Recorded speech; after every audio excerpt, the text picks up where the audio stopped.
Hello everybody, welcome back to Let's Play Donkey Kong 64. In this episode, we're going to be finally finishing Creepy Castle. We just have one last thing to do here, the boss. Now you might think, well, this is the last level. Isn't it the last boss of the game? No, not quite. There's actually one more level to do after this one, but it's not technically a level. It doesn't have a lot of the things that we were used to seeing in levels. It's complicated. I'll explain as soon as we finish this big bad boss off and everything. So yeah, we finally managed to finish off Creepy Castle.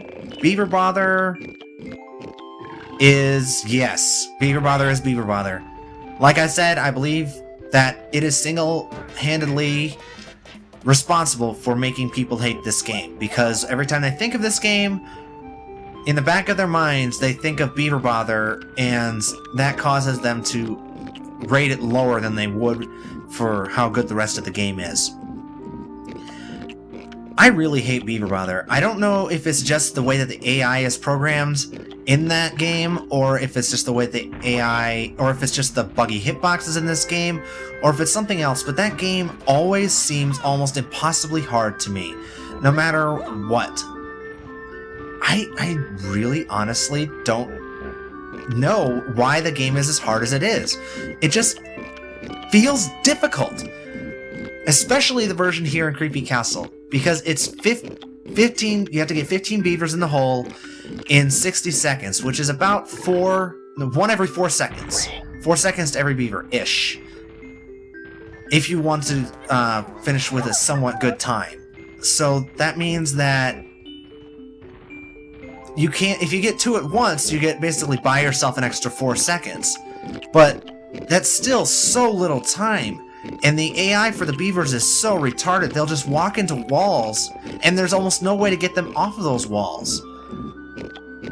I know you aren't going to see any of the footage that I cut out of the last episode with the massive, massive amount of failure that I had at that minigame, but suffice to say, there were a lot of walls I walked into. So you have to be lanky to open up this boss. Interestingly enough, they're skipping right over Diddy's second boss run and going straight to Lanky. I'm not exactly sure why they chose that, but that particular Kong to go in first, except for the fact that I guess they want so that if we can sacrifice Lanky because of how frustrated we are at Beaver Bother, we can. I'll explain what I mean in a minute, as soon as we get to see what the boss actually is. There's some Kremlings down there. Looks like they're up to something. Pounding away at something. Looks like cardboard almost. Pieces and bits.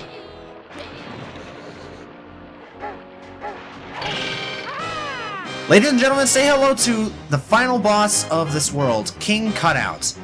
Now, this boss is actually really easy. All you have to do is run around to this platform in the middle, avoid his lasers, and then every once in a while he'll pop up. He'll make a different sound than that yowling. He'll make a slightly more whining sound yell. Right there. One of the cannons will have a spotlight on it. You run and get into that cannon, and you'll fire your Kong off into the King Cutout and hit him. You do have to do this quite a few times, but it's not that hard. But you can see the tag barrel here in the middle. That's not just for switching Kongs. That's basically your health meter. So we've taken off one of his arms. The thing is that if you fire a Kong off into nothingness, I'm gonna go ahead and knock this guy out. You can see now there's 2 King Cutouts, a dark one and a light one. If we fire at the dark one, our Kong will go flying off into oblivion, and we'll lose them, and we'll have to start using a different Kong. You have all 5 Kongs, but if you lose all 5, you automatically lose the boss fight, no matter how much health you have left. So you're basically fighting both damage and possibly losing Kongs. You can see the dark King and the light one always pop up opposite of each other. So if you see one, you run automatically to the opposite ends, you know.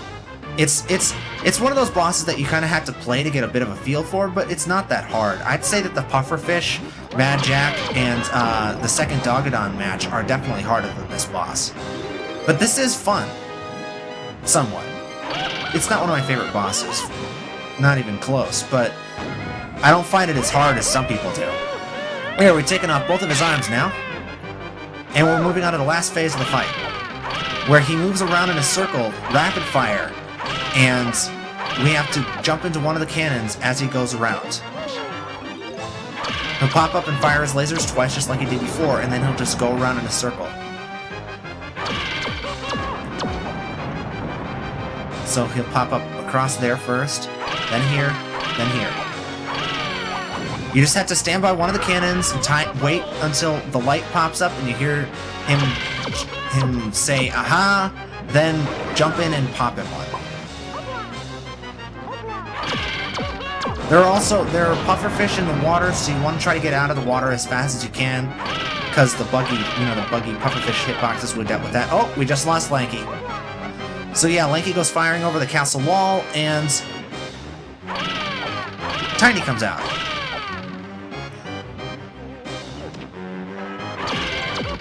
So basically, you just run around in a circle to avoid the laser. He'll pop out always to the left of where he just was. So there, there, there. Nailed it.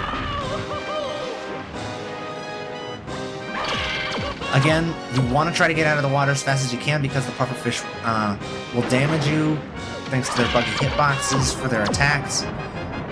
He's going to be there, there, here. Oh, too slow. We just lost Tiny. Who do we get next? Chunky? Yep, Chunks. Now you don't want to jump into a cannon after you lose a Kong right away. You want to wait until the next round because he'll try to trick you that way. It's almost impossible to hit him on the second time. So basically, it's the Kremlings getting a little bit clever with their attacks, but not that much clever. There we go. Knocked his head off now. Well, what do you say to that, Kremlings? They look at what we've done, they look at our handiwork, and they both say, screw this, I'm out of here. And we get our boss key. And it is possible to die after you've beaten the boss. The pufferfish will kill you. So will the ghosts in the middle. As long as you're not really going to be that low on health because they're the only things that really do damage. It's just worrying about losing your Kongs that's really the problem. But that's it! We just completed Creepy Castle! So all we've got left to do is go out to the main hub world and give the boss key to Clumsy. Let's go do that. Well, that's not all we've got to do, but that's all we're going to be doing for now. Because, spoilers, we're not close to... We still have a ways to go before the end of the game. I don't know exactly where Creepy Castle is supposed to be, but I don't think we landed anywhere near it. So go ahead and head in here and give the key to Clumsy.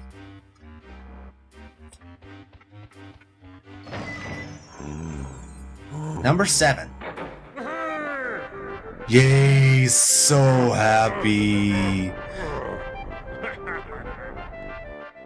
Clumsy's little happy dance, this time, causes the jaw of k.rool Island to actually fall open and stay there. Well, but you might see, there's actually one more lock right over there that we haven't opened yet, which means that there must be one more boss key around here somewhere, wasn't there? Well, and we also have some more collectibles we need to get before we can go on to the final area of the game. There's quite a few golden bananas lying around Donkey Kong Island that are basically just there to, to distract us, to get us off track. I usually get those as I play through the game, but this time I decided that I was going to wait, and I was going to... Oh, there's a banana fairy out here. Oh, banana fairy. Hello, Miss Fairy. This is actually usually the first banana fairy I get in the game, just because it's right next to Banana Fairy Island, and literally right after you get the banana cam with Tiny, you can come over here and take this picture. But this time I saved it until late, because we're going to be going through the Donkey Kong Islands, Donkey Kong Island, k.rool Island, etc., and collecting all of the stuff that we were supposed to get before. There's actually quite a lot we still need to do out here. Golden bananas, blueprints, as well as some more banana fairies. So, yeah, we've got a lot to do. First though... No, this isn't it, is it? Oh yeah, it is. Okay, cool. Go ahead and get this one, and get our second golden banana on the overworld, I believe. The first one was the very first banana that we picked up in the game. Donkey Kong's right outside of Jungle Jape's lobby. This is our second. Now, this going around Donkey Kong Island and doing all this stuff is a little bit trickier than you might think, because there's a lot of things that don't appear until you've done stuff with other Kongs, just like inside of the levels themselves. And a lot of those require abilities that you don't get until very near the end of the game, like where we are now. Things like Monkey Port and Chunky's invisibility. Then we come around here to the nose of Donkey Kong Island, and there's two boulders that we can actually pick up and throw with Chunky that expose two music pads for two different Kongs. One for Chunky and one for Lanky. We're going to want to use Chunky's now, and then go and do Lanky's in a minute. This causes Squawks to just come down and give us another golden banana. Kind of like the Toads in Mario 64, who are just holding on to the Power Stars. Then we can just jump down here. Whee! Chunky slide. And go into the tag barrel, grab Lanky, and then warp back up there and use that Lanky pad. Most of the collectibles, some of the collectibles are found on the islands themselves, but others are also inside of the lobbies. That's where a lot of the golden bananas and stuff are. Especially the blueprints. Almost all the blueprints are in one lobby or another. What do you got for us this time, Squawks? Look what I found, Lanky! It's one of Cranky's special barrels! And he puts a Diddy barrel up on the floating islands by the Fungi Forest lobby. Pretty cool. Alright, so now I'm going to take Lanky really quick and warp over to Clumsy's Island and show you a couple of things that you can get there with him. One is around the back, this other side here. You can remember the cable that, well, see here, there's a cable attached that attaches Clumsy's Island to k.rool Island. And right here behind it, there's a Lanky switch and a golden banana. Pretty simple.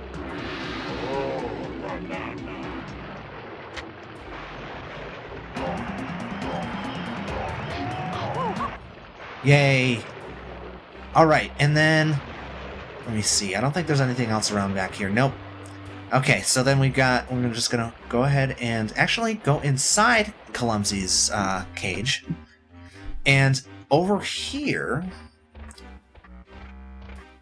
You can see around the edge, there is a golden banana. You probably saw it at some point in the past when I was playing through this area. There's a golden banana here along with a Lanky barrel. And you can go ahead and use the Lanky barrel to race over here. I think it's over here. Yeah, here it is. This switch. You can just walk right across it. Open up the gate. You only have 8 seconds to get back across the area here and get to the golden banana. Impossible without the Lanky barrel. Even though that switch can be activated by any Kong, it's impossible to do with anyone but Lanky. So that's one of those things that you can see that golden banana right from the very beginning of the game after you first visit Clumsy, but you can't get it until after you've gotten the Organstan Sprint. So the overworld is actually one of the only areas in this game where there are actually a lot of things that you have to backtrack for. Go ahead and switch to Tiny real quick and head in Banana Port 5 over to Banana Fairy Island. I know I'm doing these way out of order. I probably could do them in a much more organized manner, but I'm just doing them as I remember where they are. There is a switch right back here behind Banana Fairy Island, and there's a golden banana here. Pretty sweet. Go ahead and grab this. And while we have Tiny, we want to take her and swim over this way to k.rool's island. There's some important things that she needs to do here. That'll help us get around these islands a little bit better with some of the other Kongs, if I remember correctly, if I remember what... It is possible we could go to the final area of the game now, but it's not worth the time to go there now, because we haven't done everything we need to do to get ready for that. I want to get all the rest of the golden bananas that are in the game, and then over here there's a monkey board pad. Go ahead and use that. There's another banana fairy up here. And there's also a music pad for Tiny. Oh, missed. So, yeah, like I said, we could go to the final area of the game right now, but we're not going to. I want to get all the other golden bananas first. We still have some other things we want to do before we do that. Bad lighting effects for the loss. Go ahead and stand on this music pad and call squawks once again. That's what most of these music pads do in the overworld. They just call squawks. Look at this! Tiny! It's one of Cranky's special barrels! What? So this one's a twofer. Not only does he drop a chunky barrel on that island that we were on before with the banana fairy, but he also gives us a golden banana. Thanks, Squawks! And then, this is something else. If you come around here, from here, using Monkey Port, you can actually ponytail twirl into the gullet of k.rool Island, if you wanted to. But we don't want to right yet. I'm just going to ponytail twirl all the way back down. See? No fall damage. Go ahead and switch back to Chunky and go ahead and use that Hunky Chunky barrel over there to collect another golden banana. Obviously, there's also another one that we can... There's a couple more that we can get with Diddy, but we needed to get that Diddy barrel for him first before we could get those. Let's go ahead and jump up here. I love how there's no music on this island. It's so funny. I don't know if it's just a glitch in the programming or what, like that tree disappearing once you turn into Hunky Chunky, but what you do is you swim over here to this island and just slam on a big X. Causes the entire platform to sink, and for some inexplicable reason, that rock over there blows up, and there's a golden banana there for us.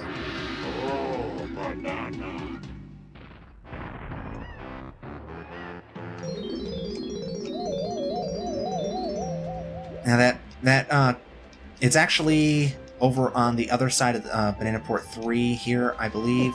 Yeah, right over there. So it's a bit of a walk, but again, the overworld isn't that hard to navigate. It's just a matter of actually getting from place to place. You know, if you don't mind doing a little footwork. It's a gigantic golden banana, but unfortunately it's only worth the same golden banana that we've always gotten. You're supposed to collect it as Hunky Chunky, I suppose, and then it's supposed to look normal sized, but I didn't. And this is another place where there's no music. I actually like just sitting and listening to the... I mean, as much as I like the overworld theme, it's a decent bit of music. I just like it if there were more peaceful spots like that. Okay, so I'm gonna go in here. There's a tag barrel in every lobby, so if you need to switch Kongs really fast, you can just do it that way. I'm gonna switch over to Diddy and grab a couple golden bananas with him as well. Now, like I said, there are some golden bananas to collect in every lobby. But we're gonna want to do the one. I'm wanting to do the ones on the outside first. Okay, so there's two we can get with Diddy right away. Once we have the jet barrel unlocked. There's one right here. This one's easy. There's also a glitch here that if you can jump through the side of the mountain here, fall all the way down to the bottom of the world and into an area that can only be accessed through that glitch. You see it later in a cutscene, but it's the only way to actually walk around and interact with anything in it is by using that glitch. So go ahead and do that. It is possible to jump from the cabin over here just by using your jump attack, but you can't do it back. You can't do it back the other way because you're too low. So go ahead and head back over here, jump in the cannon again, and use the jet barrel again to get another golden banana in a different part of the island.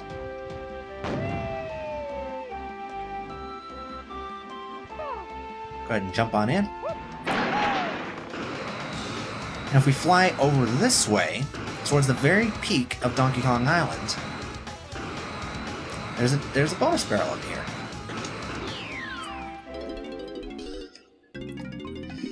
Peril Path Panic. This is actually the hardest version of this game in the game. 60 seconds we have to save 10 banana fairies.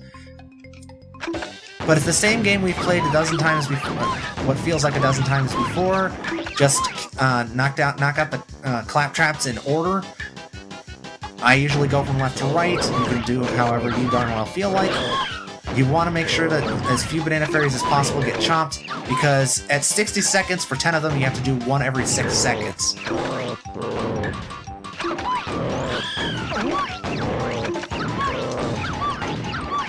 I usually go from left to right, but the claptraps actually wake up in whatever order they darn well feel like, no matter when you knock them out. So you just want to keep an eye on all of them and see which ones start stirring first, and then just take aim and unload. There we go. We actually lost a couple of fairies that time. That game is not hard, but it is annoying. Now you might think, well, we've got a jet barrel. Why don't we just fly over to k.rool's island? Then we can get into his. We can get in there with somebody other than Tiny. Nope. Chuck Testa. Now, there's actually a couple of other areas that we can go to get some more golden bananas, but I'm actually going to save those until the next recording, okay? So in the next part of Let's Play Donkey Kong 64, we're going to be getting all of the rest of the golden bananas in the game, except one. But I'll explain that later. Okay? So I'll see you guys in the next episode. Good night, folks.